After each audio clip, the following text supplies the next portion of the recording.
I never wanted this for you. I wanted a totally different life. A steady paycheck, kids, a family. كبرات ቤተሰብ ናይዝ ቻናል ከመይ ጸንሑ ኣብ ናይ ልማዓንቲ መደብና ኣብ ኣሜሪካ ተፈጥረ ብጣዕሚ መግረሚ ታሪክ ሒዘልኩም ዝመጻኹ እንትኾን እዚ ታሪክ ኣብ ኣፕል ቲቪ ፕላስ ብመደላዋይነት ናብ 6 ክፋል ተኸታታሊ ድራማ ተቐይሩ ተሰርሐ እንትኾን ካብቲ ናይቲ ታሪክ መግረማይነት ተላዕለ ክሳብ ሕጂ ግዜ ብዙሓት ኣብ ኩን ዓለም ከም ተፈጥረ ይጠራጠሩ እዮም። Dad, tell me there's a way out of this. Not a quick one. ኣነ እውን ናባኹም ነዚ መደነቕ ታሪክ ሒዘልኩም መጽ ኣለኹ። ነዚ ቪድዮ ተዓዚብኩም ምስ ወዳእኹም ላይክን ሸርን ምግባርኩም ንኸይትርስዑ እናዘኻኸርኩ እቲ ልሙድ ዝኾነ ሃናፂ ርእይትኹም ኣብ ኮመንት ንኽትከድፉለይ ብኽብሪ ይሓተኩም። ሕጂ ኣብቲ መእተዊ ናብ ዘለዓልክዎ መደነቕ ታሪክ ክወስደኩም። We suspect that this man killed 14 women, but we only have one of the bodies. How about freedom? ኣብ 2022 ዓመተ ምህረት ኣብ ኣፕል ቲቪ ፕላስ ተዳልዩ ዝቐረበ ብላክበርድ ዝተሰየመ ሓፂር ተኸታታሊ ፊልም ኣብቲ ዝተሓፀይዎ ዘርፊ ብልጫታት ክወስድ ዝኽኣለ እንትኾን እቲ ታሪክ ዓላማ ዝገበረሉ ሓደ ኣብ መደንዘ ዝሓሸሽ ተዋፊሩ ዝነበረ ውልቀ ሰብ ስርሑ ፈሊጦሞ ኣብ ትሕቲ ፖሊስ ቁፅጥር ድሕሪ ምውዓሉ ናይ 10 ዓመት ፍርዲ ተበይንሉ እቲ ናይ እስራት ግዚኡ ኣብ ምክትታል ኣብ ዝነበረሉ ሰዓት ካብ FBI ዝቐረበሉ ሕቶ ብምቕባል ሓደ ን40 ኣዋልድ ብምቕታል ዝተጠርጠረ ሲሪያል ኪለር ኣብ ቤት ማእሰርቲ ብምስላይ ብዛዕባ እቲ ዝተጠርጠረሉ ገበን መረዳእታ ንምውፅፃእ ዝገበሮ ገድሊ ኣብ ህይወቱ ዘሳኽዖ ነገር ኣብ ምርኣይ ዙርያ ነይሩ። እዚ መደነቒ ተኸታታሊ ፊልም ዝረኣዮ ዝኾነ ሰብ ግን ኣብቲ ፊልም ዝተተረኸ ታሪክ ሓቃዊ ታሪክ እዩ ተዝበሃል ንኸኣምን ኣዝዩ ዝጽገም። እዚ መስደመሚ ታሪክ ክልተ ቀንዲ ሰባት ኣብ ውሽጡ ዝሓዘ እንትኾን ብናይ FBI ሕቶ ቀሪቡሉ ናይቲ ሲሪያል ኪለር መሓዛ ኮይኑ ሓበሬታ ንኸወፃፅእ ሓላፍነት ተዋሂብዎ ዝነበረ ውልቀ ሰብ ዝተወልደ ኣብ ኤንሪስ ውሽጢ ኣብ ዝርከብ ካንኪ ዝበሃል ከባቢ እዩ ነይሩ። ጄምስ ኪ ካብ ቺካጎ ውፅእ ኢሉ ኣብቲ ከባቢ ዕቤቱ እንትገብር ገና ኣብ ቁልዕነቱ ናይ ቤተሰብ ፍትሕ ስዒቡ ብፋይናንስ ንዝነበሮ ሽግር ከም መፍትሒ ብምሕሳብ ናይ ሃይስኩል ተምሃራይ እንከሎ መደንዘዝ ሓሽሽ ክሸይጥ ጀመረ። ጄምስ እዚ ካብ ሕጊ ወፃኢ ስርሑ ኣዝዩ ብዙሕ ገንዘብ ክረክብ ዝገበረ እንትኾን ካብ ሃይስኩል ኣብ ዝተመረቐሉ ሰዓት ብኣማኢተ ሸሓት ዝቑፀሩ ዶላር ክዓቆር ክኢሉ እዩ።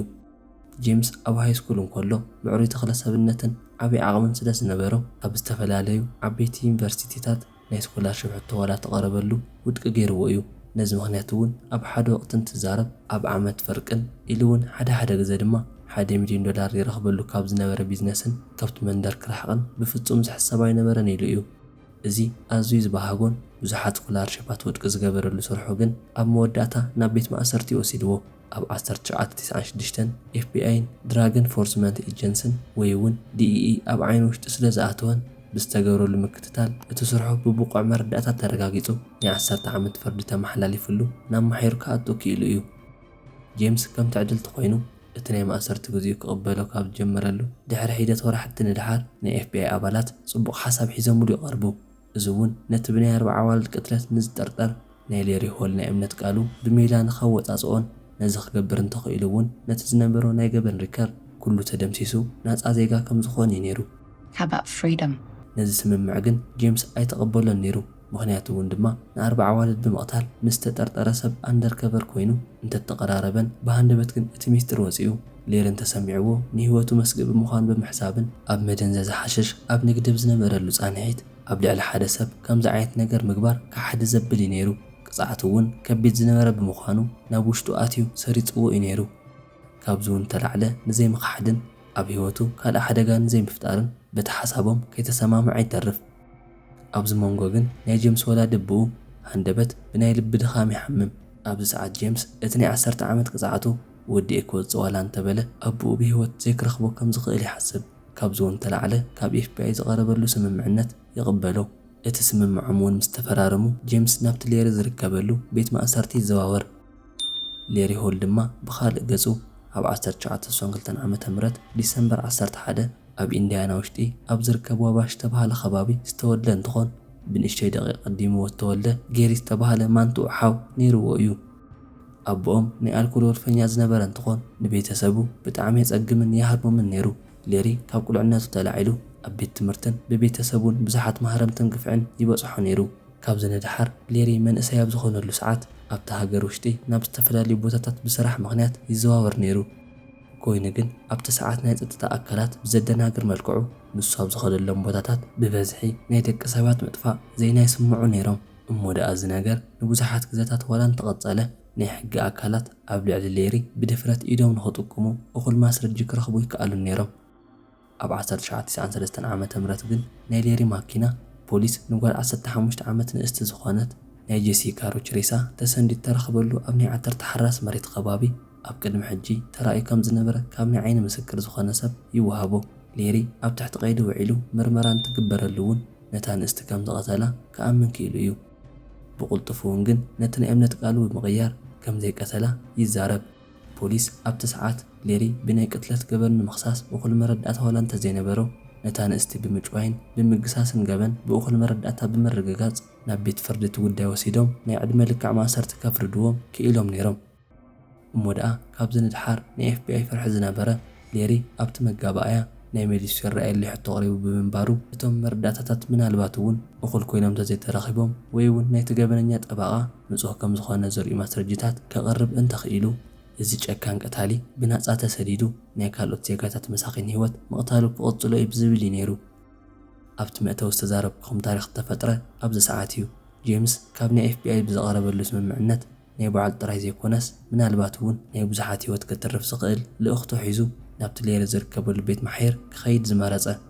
ጄምስ ናብቲ ቤት ማእሰርቲ ኣብ ምእታው እንከሎ ናብ ህይወቱ ክበፅሕ ዝኽእል ሓደጋን ናይ FBI ኣባላት ቃሎም እንተዓፂፎም እንታይ ከም ዘጋጥሞ እናሓሰበ እዩ ነይሩ።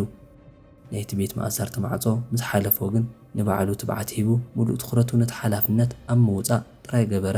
ጄምስ ስፕሪንግፊልድ ውሽጢ ናብ ዝርከብ ማእሰርቲ ምስ ተዘዋወረ ኣብ ሒደት ሰዓት ውሽጢ ንሌሪ ይሪኦ። ብቁልጡፍ ግዝኡ ከይባኸነ ብሃንደበት ተፈጥረ ብምምሳል ብማእገሩ ድሕሪ ምህራሙ ናብ ዝማሕዩር ሓድሽ ተመዲቡ ከም ዝመፀ ተዛሪቡ እቲ ላይብረሪ ኣበይ ከም ዝርከብ ይሓቶ። ኣብዚ ዝጀመረ ናይ ፈለማ ሌልኦም ቀስ ብቐስ ብደንቢ ናብ ምቅርራብና ዓብየ መፀ። ኣብ ሓደ ወቕቲ ጄምስ ንሌሪ ብደንቢ ንኽእምኖ ክብል ሌሪ እናረኣዩ ንዝነበረ ናይ ቴሌቪዥን ፕሮግራም ንዝቐይረሉ ሓደ እሱር ሃሪሙሉ ነይሩ። እዚ ኣጋጣሚ ናይ ሌሪ ልቢ ክወስደሉ ዝኽኣለሉን ብዙሓት ነገራት ካብኡ ብግልፂ ክሰምዓሉ ዝጀመረሉ ኣጋጣሚ እዩ ነይሩ።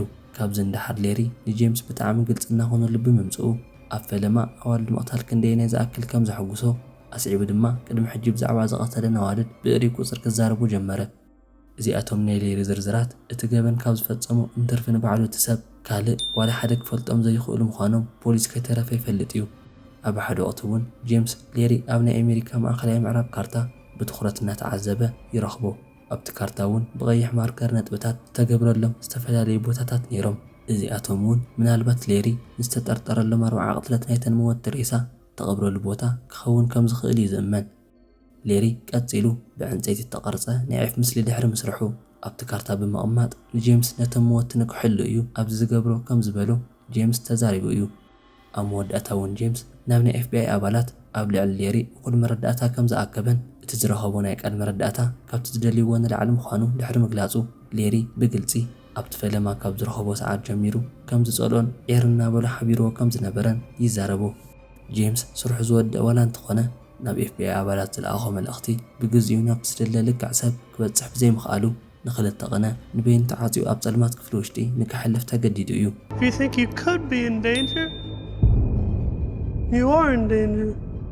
ሌሪ ናይ ጄምስ ስራሕ ድሕሪ ምፍላጡ ኣብ ኢዱ ዝነበረ ካርታ ብፖስታ ናብ ካልእ ሰብ ይልኣኮ ወላስ ባዕሉ ብኡ ንከይርከብ ኣጥፊእዎ ኣይፍለጥን። እቲ ማስረጂ ኣይተረኽበን። ድሕሪ 2 ቐነ ግን ኣብ መንጎ ዝነበረ መረዳእታ ብልክዕ ከም ዘይበፅሖም ተረድኡ ናይ FBI ኣባላት ንጄምስ ካብ ማእሰርቲ ይፈትሕዎ። ቀፂሉ እውን ብጄምስ ተዘረቦም ካርታ ኣብ ሌሪ ኢድ ክርከብ ዋላ ተዘይከኣለ ሌሪ መሓዝኡ ገይሩ እቶም ዝፈጸሞም መሰካሕ ገበናት ብዝገለጸሉ ጄምስ ምኽንያት እቲ ተመሊሱ ክረኣየሉ ሓቲትዎ ዝነበረ ውድቂ ተገይሩ እዩ። ናይ ዕድመ ልክዕ ማእሰርቲ በትነር ኖርዝ ካሊፎርኒያ ኣብ ዝርከብ ቤት ማሕየር ውሽጢ እናተኸታተለ እዩ ዝርከብ። ብተጸራሪ ናሃቱ ህይወት ኣብ ሓደጋ እትዩ ነዚ መደነቒ ለእኽቶ ብዓወት ዝዛዘሞ ጄምስኪ ካብ ማእሰርቲ ብነፃ ተሰዲዱ ምስ ዝፈትዎ ኣቦኡ ህይወቱ ዝገበረ እንትኾን ኣቦኡ እውን ሓቢርዎ ብዙሓት ዓማውቲ ድሕሪ ምጽንሑ ኣብ 2004 ዓ.ም ብሞት ተፈሊዎ እዩ።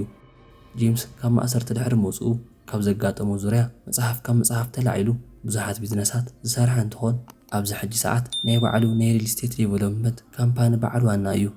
ክቡራት ቤተሰብ ኣነ ነዚ መደነቕ ታሪኽ በዚ መልክዑ ኣሕፂር ኣቕሪበልኩም ንስኻትኩም ግን ብሰፊሑ ንኽትሪእዎ ተደሊኹም ኣብቲ መእተዊ ከም ዝገለጽክዎ ኣብዚ ሓቃዊ ታሪኽ ተደሪኹ ዝተሰርሐ ናይ 6 ክፋል ተኸታታሊ ፊልም ክትሪኡ ትኽእሉ ኢኹም። ኣብቲ ፊልም እውን ሌሪ ብዛዕባ ዝፈጸሞም ገበናት ጄምስ ናይ ሌሪ መሓዛ ከም ዝኾነ ንኽእምኖምን ብዛዕባ ተጠቀመሎ መደነቕቲ ኣጋጣሚታት እንታይ ከም ዘወፃጽኦ ብሰፊሑ ክትዕዘብዎ ትኽእሉ ኢኹም።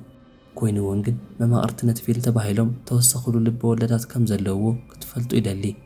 ኣብዚ ዘለኩም ሓሳብ እውን ኣብ ኮሜንት ክደፍለይ እናበልኩ ሓደሽቲ ዝኾንኩም ድማ ሰብስክራይብ ምግባር ኣይትረስዑ።